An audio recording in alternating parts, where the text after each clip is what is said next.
Thank you for joining us once again.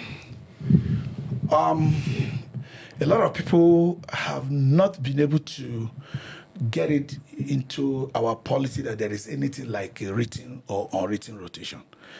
I remember where and when Engineer Buba Galadima, said that if anybody say he was present or he was in a meeting where they negotiated that power will be rotated between North and South, let the person come out.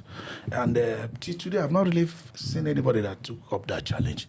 But be that as it may, there is this unwritten, belief people have, even without substantiating it through any records or a voice record or a video record or even people witnessing to say, I'm in the meeting. They believe it exists out of fairness and based on where we are as humans in terms of our political development. That when the president of a nation has done 8 years and he is from the southern area of Nigeria, the person that's going to take up power the next time should come from the north.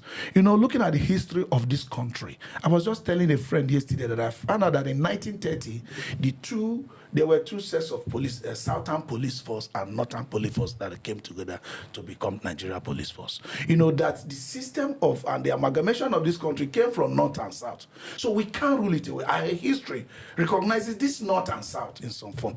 Now, one of the foremost candidates in this, or somebody aspirant in this 2027 election is Peter Obi. And by 2027, Alhaji Bola Ahmed Tinubu must have served 1 tenure. So even though you are challenging him and people are supporting you, you are from the South, they are going to say, can you do 1 tenure? Peter Obi is saying 1 tenure is even enough. Do you think the North will have no fear supporting Peter Obi? Should he be able to find a platform where to run? I think with the present state, the North might find succor on Peter Obi. Before I will speak on this matter, I want to go to your opening speech wherein Galadima has challenged people that they should come out. The fact that people have not come out does not mean that there were no records. There were not meetings. Because the G35 of the PDP agreed that because of the situation that has happened in this country, taking the June 12th into cognizance and the death of MK Abiola, they generally agree that the power should shift to the south, and particularly to the western part of the country, where MK Abiola came from. So thereafter that it should go to the north. Exactly. So Galadima, is a political jobber because he always dance to the gallery. Today is with Atiku, tomorrow is with Tinubu, next tomorrow with Buhari. So it shouldn't be taken serious. There are records, and from the practice. You see, a nation is governed not only by law, but also by practice and custom. By practice and custom, you see that power is moving between the north and the south. So we don't need to bring record to show, because in Britain, there are no written laws, but there are, by convention and custom of the people of Britain. All are not written laws, but there are conventions. But there are laws here and there, but there's no particular custom that you will have reference to. But the custom are documented. So we have it. So that's answered that. Peter Obi has told us clearly that, look, he's not clamoring for power. He's not, he's not going to power for fame or for it to be in his CV. But what he is clamoring for is to rebuild Nigeria. That he is very okay with 1 term. That if Nigeria obliges him with the position, that by May 28, 2031, he will leave office. That he had done it before in Anambra State. That is enough for him to lay the foundation with which the incoming government will build on. That is not for power. So it's very, if Obi find a platform, I think sincerely, the way the North is and the way the country is today, he will find support in the North. If only, but don't forget that the North will also exercise some fears because of what happened between them and Jonathan. Jonathan agreed to do 1 term, but later he got into power, sacrifice and all of that. He was trying to run for 2nd term, and that's the problem we have today. It is because of that agreement, that gentleman agreement that Jonathan failed to keep, that made the North to say, to hell with PDP, and they went and brought to Buhari, and that is what we're suffering in the hands of APC today. I think Obi is a perfect gentleman who will stand by his word. Okay. Obi working together with some non-Northerners will probably give the North the confidence.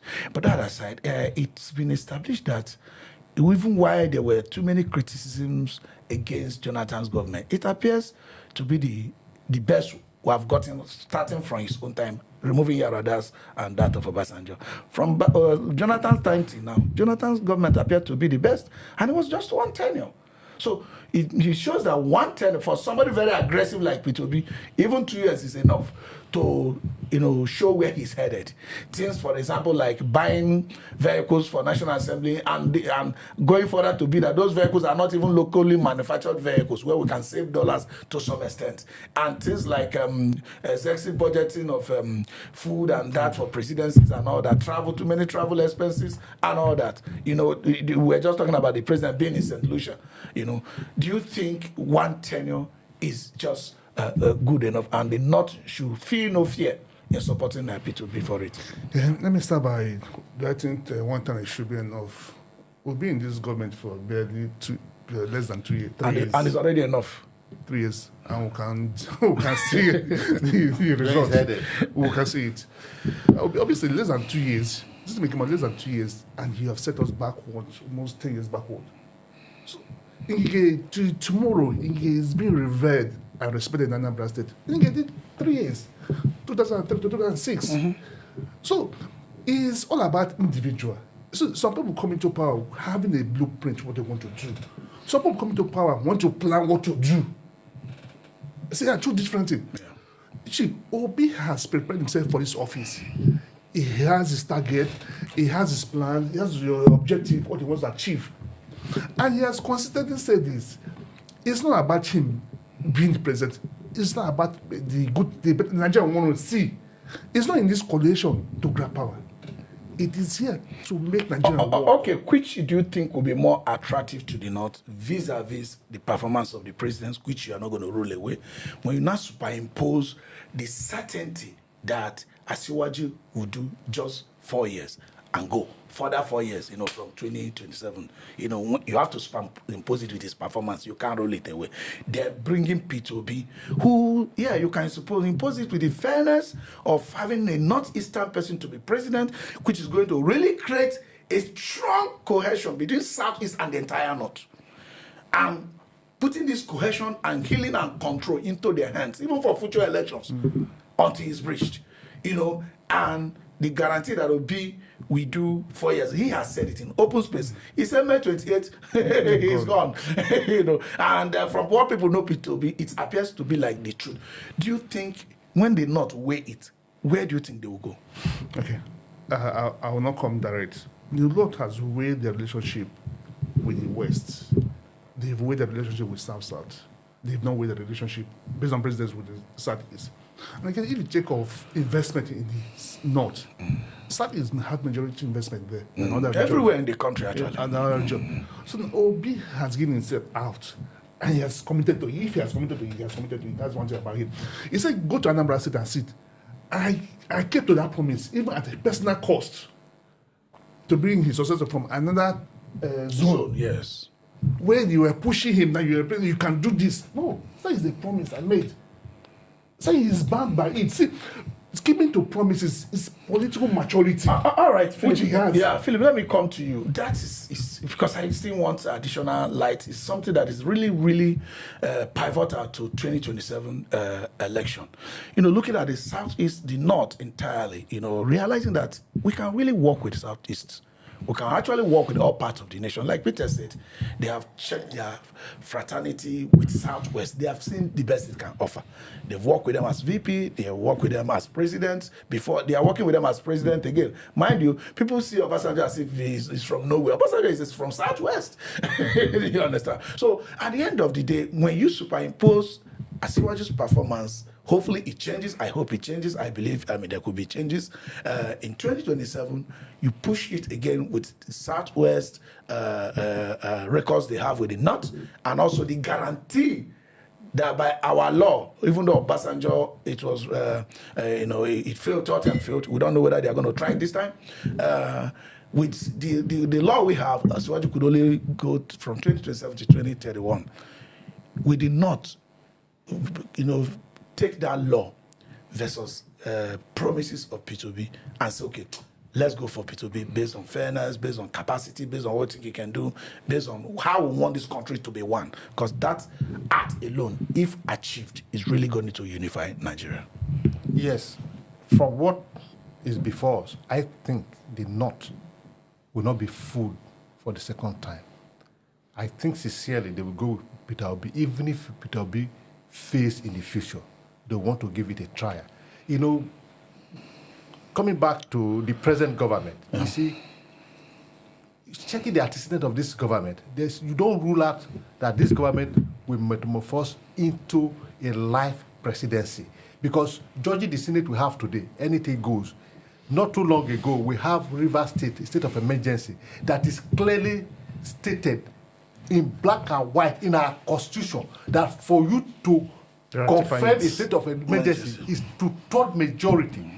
The Senate we have today and the House of Rep came up with two-third majority with voice vote. We don't even know the number of people. Arrive at two-third. We don't even know about people that what make you think that this same Senate and House of Rep will not amend our constitution with voice vote to say that just let that time hold on. That this government will not rectify the constitution to say Tinubu can do third tenure because the president of the Senate has told us anything Tinubu wants he will do, even though they are not rubber stamp Senate. So he said they are not elected to fight the president. The president.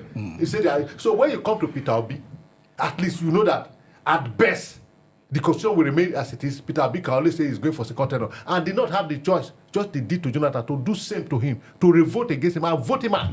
So it is safer for the North, if they ask for my opinion, to go with Peter Obi than to say this, because we don't have any performance. Like he said, it's just, we're almost over 2 years that we have seen the direction the government is going and they are not planning to change in any way at all for the remaining time of the term. All right, do you think, he said something, in as much as people can get scared that P2B might want to do second tenure, which is unlikely from his promises and all the people. He is working closely with El-Rufai. Hopefully, from what we have heard, that El-Rufai is in the picture, saying he doesn't care where anybody comes from, that he just wants fairness. El-Rufai believes that the presidency still needs to go to the South. He has said it.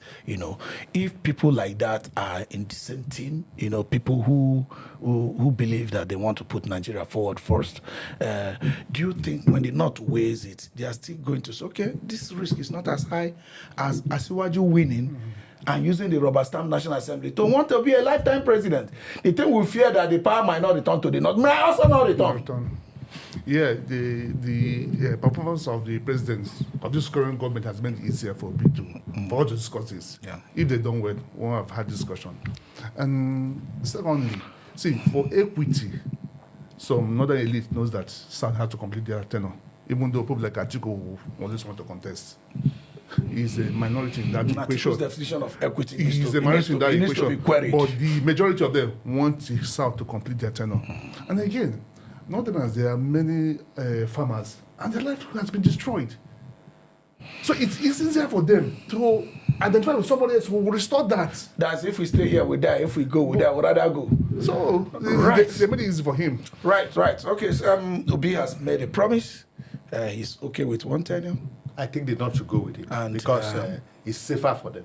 Because they will still have the power of the ballot to remove it if he try to, break his promise. Yeah. Not even they don't should accept it. I think Nigeria should accept it. See, let's move this country forward. The way it's working. Let's move this country. The way it's working. You have to get to the power block. 4 years is enough for anybody to you change have to. anything. The SAT have no problem with P2B because he's going to win convincingly if he's a candidate. I can tell he's good. Even in the states where the governors have decamped to APC, that themselves know very well. I'll my land bed again.